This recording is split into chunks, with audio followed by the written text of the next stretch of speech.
Hello, Tim from Fair Play Now on the 31st of March 2023.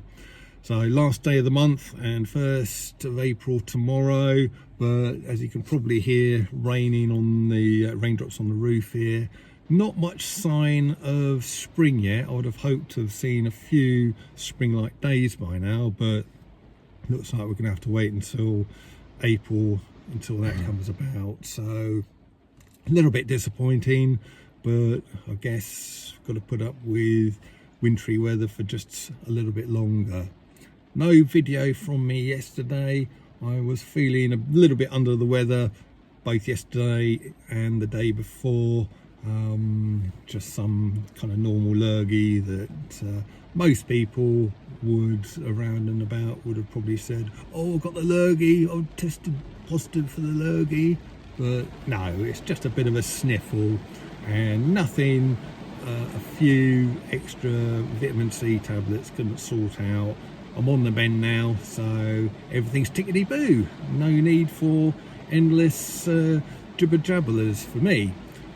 Anyway, talking about that, I watched a video a couple of days ago and I can't really remember where I saw it, so I can't really link to it, but basically it was revisiting these idiots who about 18 months ago were kind of saying that the unveed should be excluded from society. I'm talking about people like Edwina Currie, Esther Rantzen, Andrew Neil, Poundland, Rod Stewart.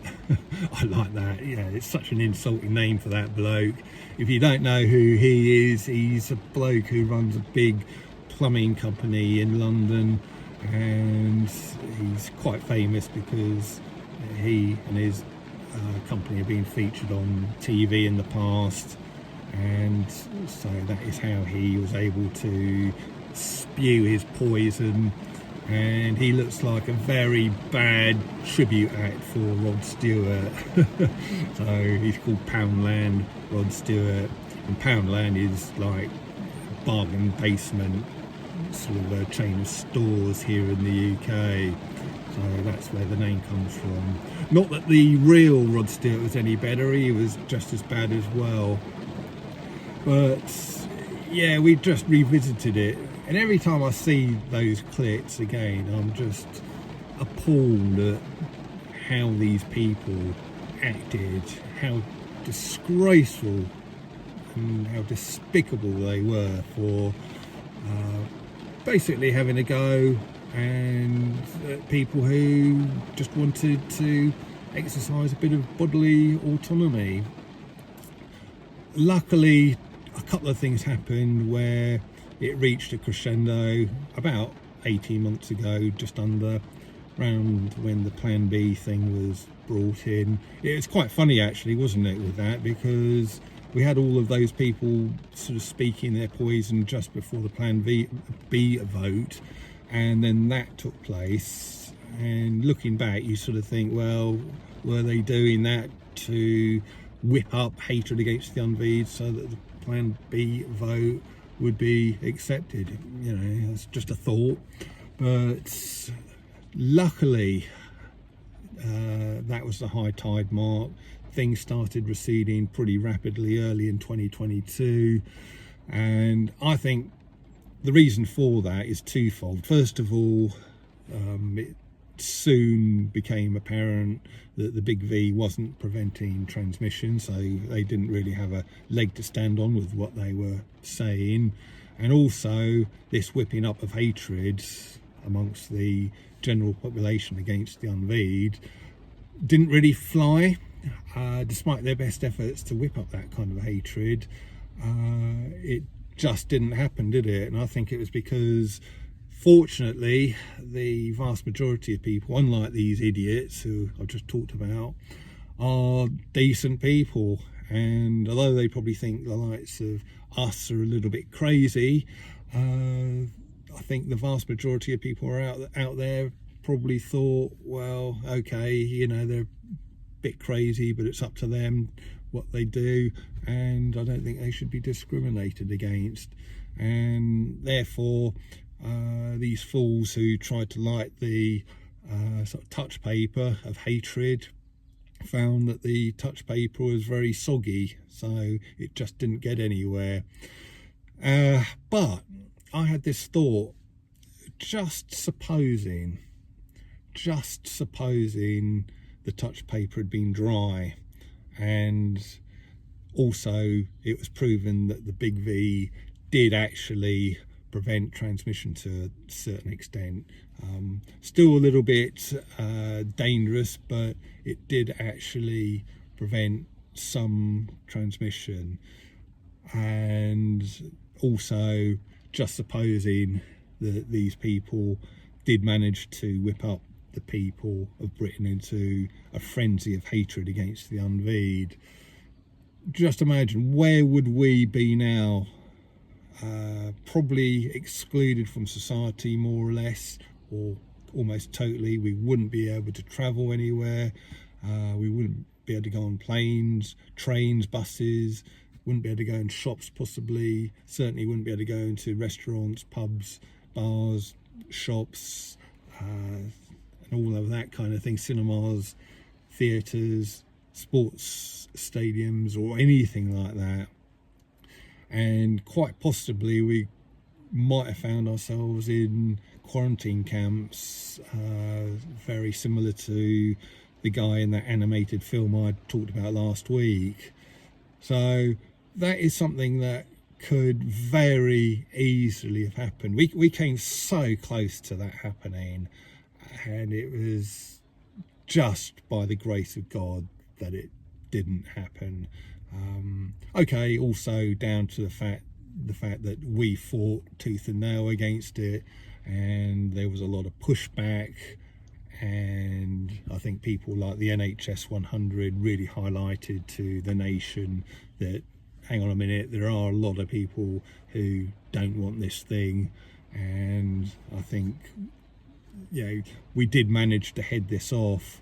But the galling thing is, that's no thanks to these idiots, these Poundland Rod Stewarts, real Rod Stewart, Edwina Currie, and all of these other disgusting people who did their best to whip up that hatred and to get us excluded from society.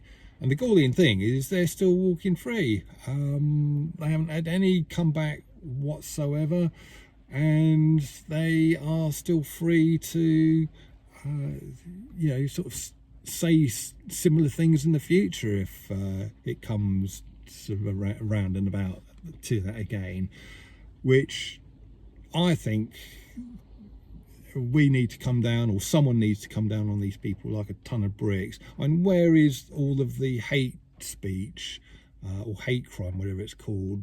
Where's all the cases against these people for that? They should be up in court now, you know, facing sort of hate speech charges. And after all, they're the kind of people who brought in that kind of thing in the first place, and yet they were sort of breaking their own rules, as it were, and discriminating. You know, they were telling us we shouldn't discriminate against anyone for years and years and years, and then the lurgy comes along, and next thing you know, you've got these people doing exactly what they were telling us we shouldn't do, and discriminating against people and trying to get other people to discriminate against a certain group of society. And it's really ironic. We've just had this big hoo-ha with Gary Lineker, which was basically, he kind of spoke out against the government and then being horrible to illegal immigrants, basically, is what he was saying. And the whole, well, there's lots and lots of people up in arms about that, so much so that the BBC had to reinstate the guy. Well, where was Gary Lineker when all of these people and the government were discriminating against the Unvied? He was nowhere. In fact, he was probably joining in and leading the charge against the Unvied. I can't remember specifically what Gary Lineker did in that, but I'm pretty sure he would have been, you know, probably up there among all of the rest of the idiots. And yet, you know, one minute he's sort of either speaking out against the Unvied, or at least remaining silent against all of the discrimination, and then the next thing he's piping up with all this immigrant stuff and what he did there. I mean, what a hypocrite. What an absolute hypocrite. And I think it's important that we never forget what happened, because if we just let this slide, these people were just going to do it again. You know, next time something comes up, some crisis, some manufactured crisis comes up, these people are just going to come out again, and they're going to you know, call for maybe another group of people to be locked up or whatever it might be, and they're just going to be completely disgusting. So we can never let this slide. We can never forget, and we just need to make sure eventually these people are held to account. And it would be lovely if people started bringing court cases against them, if the likes of Poundland, Rod Stewart and Esther Ranson and Edwina Curry and all of their ilk were sort of all of a sudden in court facing prison sentences, or at least huge fines. And yeah, I think if we just keep speaking out like I'm doing now, and just making sure people don't forget what happened, who knows, maybe that will happen at some stage. So yeah, just a few thoughts. Fortunately things went the right way, but yeah, just suppose they hadn't have done. Just think, where would we have been now? Doesn't bear thinking about, really, does it? And thank God it didn't happen, and we must make sure it does never happen in, you know, going forward into the future. What happened 18 months ago must never happen again, and I, for one, I'm going to do my bit to make sure it doesn't ever happen again. So I'll leave it. Tim from Fair Play Now, thanks for watching.